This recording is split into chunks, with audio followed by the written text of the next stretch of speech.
Hey everybody, I'm Byron. Today I'm going to be talking about Team of Rivals. Team of Rivals, it's about the Lincoln presidency, and it focuses on his cabinet, primarily William Seward. And you know, as I'm talking about this now, I realize I don't remember many of them's names. I remember Salmon Chase, and that's the only ones I really remember. The other major guys were the ones who turned out to be the Secretary of War and the Secretary of the Navy. I believe it's the Secretary of War. I know it was the Department of War for a while. I don't know if the Department of War, this isn't in the book or anywhere related to the book really, but I don't know if the Department of War split into the Department of the Army and the Department of the Navy, or if there was just a Department of the Navy, because I know eventually the Department of the Navy merged with the Department of War, Army, or Defense, whatever it was called then, and the Department of War eventually became the Department of Defense. That's for another day. So the Secretary of the Navy, one of them is named Stanton, and I think that's the Secretary of War, Army, whatever. I'm going to call it the Secretary of the Army, because the Secretary of the Navy is another major character in the book.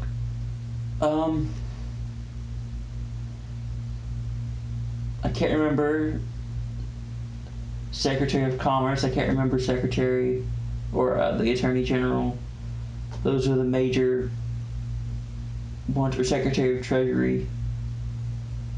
Anyway, so the major guys were Seward, the Secretary of Army, Secretary of Navy, and Chase. And there was another one, Blair. He was in the cabinet at some point. Gosh, I stopped listening to it and then started listening to it again for the last like few hours of it. Another audiobook, by the way. This was.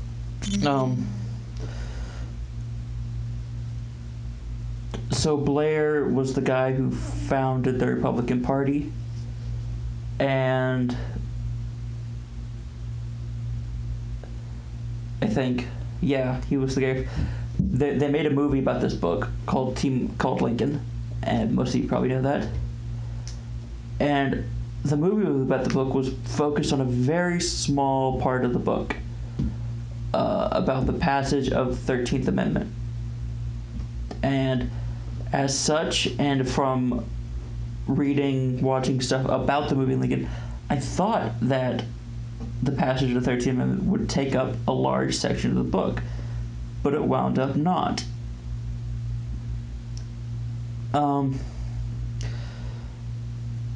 So that was something. Gosh, I'm so bad at this. Anyway,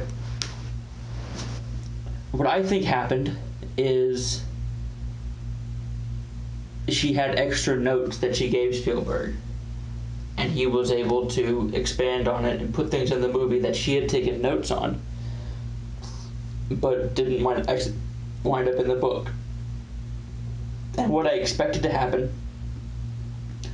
was, after his cabinet got taken together and the Team of Rebels, a character that would take prominence at the end of the book would be Thaddeus Stevens, because he wasn't part of the cabinet, but he was a major member of the Republican Party at the time, and he would have been very close to Lincoln's inner circle. That actually did not turn out to be the case. There were a few sideways mentions of Thaddeus Stevens. It mentioned, I think, the scene with Coffroth in the movie. I think that was a scene that was in the book as well.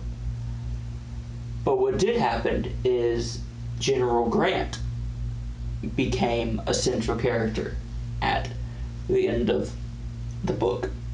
And an interesting thing that happened is that he was never asked for his approval, but she said General Grant gave his approval for the re-establishment or the re-establishment or the new establishment of the Secretary of War. It seemed that General Grant was someone who had a sort of veto power over who the Secretary of the Army should be. His boss, technically. And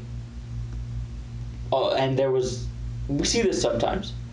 There was a controversy with LeBron James. Apparently, LeBron James dictates everyone on the team for the Cavaliers. I heard. I don't really know. I'm recording this just after LeBron James has moved to the Lakers.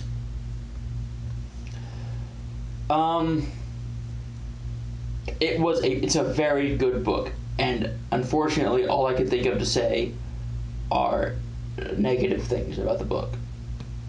And a lot of the things I'm going to say are going to be negative. But it's overall a very good book. It focuses a lot on the actual war itself, which I was not expecting. I don't know why I wasn't expecting it. It makes sense that, his presidency pretty much almost exactly coincides with the Civil War. The Civil War begins when he's elected, ends when he's assassinated. So I don't know why we wouldn't expect this book to be largely for the Civil War. I think part of the reason is because I knew it focused a lot on Seward, who was the Secretary of State. And so I didn't think he would have much to do with the war. Of course, I knew he'd have a lot to do with the war. I knew he'd be involved in negotiating with Britain and France and keeping them out of the war, out of the Confederate side. But Seward was a lot like Bobby Kennedy, but not quite so much. He was sort of the one and a half man for president, like Bobby Kennedy was. And everyone in the book, the first half of the book was set sort of at the Republican Convention of 1860. Now, it spent most of the time in a sort of flashback, looking back at each of the characters' lives, specifically Chase, Seward, Lincoln, and maybe Blair, if I remember correctly. Looking back at those 3 or 4. And I wish it had not been like that. I wish it had focused more on the actual presidency rather than on their lives before the presidency. And yeah, and it had a lot. You know what? There was a lot. I was surprised to see the Secretary of Navy take a prominent role, but there was a lot in the book, at least, to do with boats. People left on boats, and they decided whether to intercept Confederate leaders as they fled on boats. They decided whether or not to do that. There were blockades, which I did know. There were blockades, and there were ferry rides and stuff like that.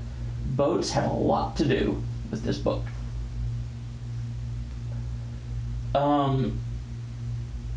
It takes a very mythic view of Lincoln. He could do almost no wrong in this book, and I find that difficult to believe.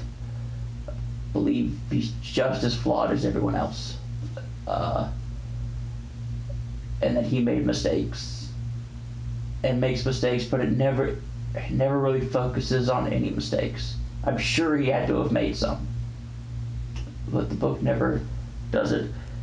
What it does say at the end is that Lincoln's skill was not in his statesmanship, not in his generalship, but in his moral character. Now that maybe I can believe, Um, and maybe the point is that's what you need to be at the very tippy top of an organization, is someone of good moral character. You could have the skills you need right below him, like with Seward and with Grant. Oh, and someone at the beginning that was part of the team of Rivals was McClellan, and also I can't remember his name, but it was the guy who ran for president for the Republican Party in 1856. He was a Fremont. He was a large fixture of the beginning of the book, and they were both dismissed. I think Fremont was a general, had something very close to do with the army. I think he was a general. And McClellan, many of you know, ran against Lincoln as a Democrat in '64, and he did not like McClellan. McClellan caused problems, at least in this book. McClellan did nothing but cause problems. Again, setting up sort of as an enemy of Lincoln, and it never gave any sympathy for the reason behind his actions. And I don't know, I think, so in that way, it really was just ultimately a biography of Lincoln. And that's the way most people write biographies, and it's probably the right way to write biographies, is to present the guy you're writing about as almost infallible. At least modern biographies.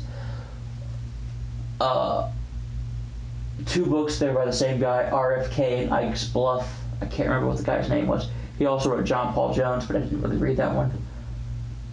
But he also presents his characters, his not characters, what should I call them? Figures, as virtually infallible. That's obviously not true. People are flawed. And this book presents Lincoln as the unflawed character. I can't think of a single thing where she said this is a flaw in Lincoln's character. And again, I said I really believe that he has the best moral character, but I don't believe his character is completely unflawed. She does talk a bit about how sad he is, and melancholy is the word she uses a lot. And she came to the conclusion that he did not suffer from depression. I mean, no one should say that Lincoln suffered from depression because no one can give a proper medical analysis of him. But she did say at the beginning she said she wanted to basically diagnose him with depression, and she wasn't able to. People shouldn't even try to do that. I think it's dangerous and it's harmful. Anyway, that's an aside.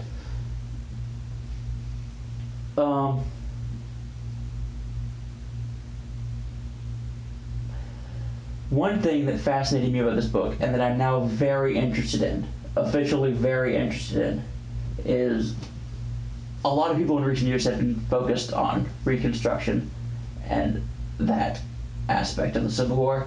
I don't really quite care so much. What I've become really interested in this and the last few things I've read about the Civil War is the Winter of Secession. And there's so little on it. And it to me is one of the most fascinating parts, especially Georgia and Virginia. Their sort of secession movements and the taking of the sort of the co-opting of military resources. And who was the president before Lincoln? Oh gosh, Zachary Taylor was he the president before Lincoln? I'm going to go ahead and say Zachary Taylor. If I was wrong, I'm wrong.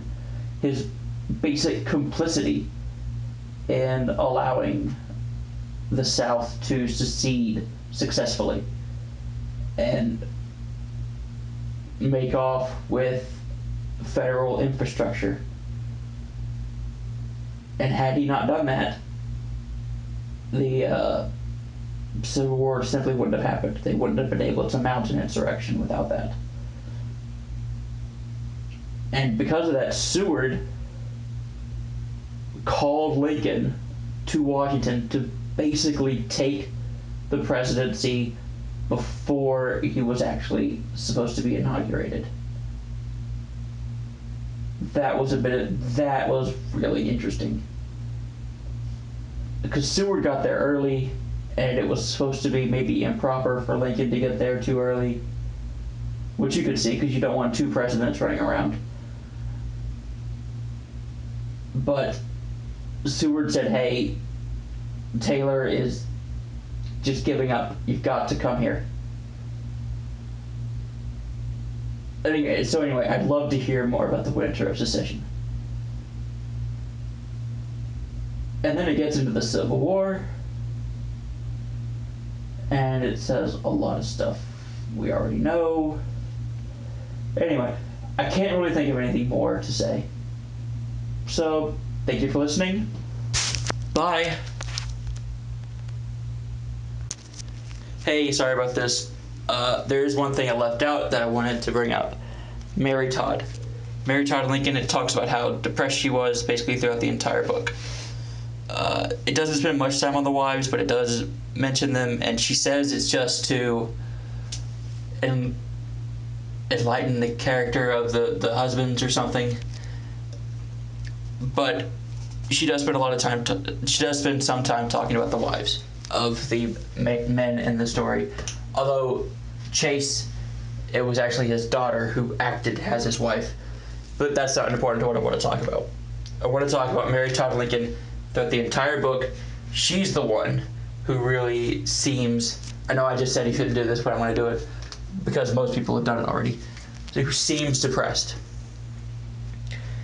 And the last line of the book, after Lincoln dies, it goes through. First, it tells a story about some weird Russian tribe that is fascinated by Lincoln. But then it goes through and carries all of the characters to their own deaths, none of which actually became president. None of the characters actually became president. It was all. The next 5 presidents were actually veterans of the Civil War.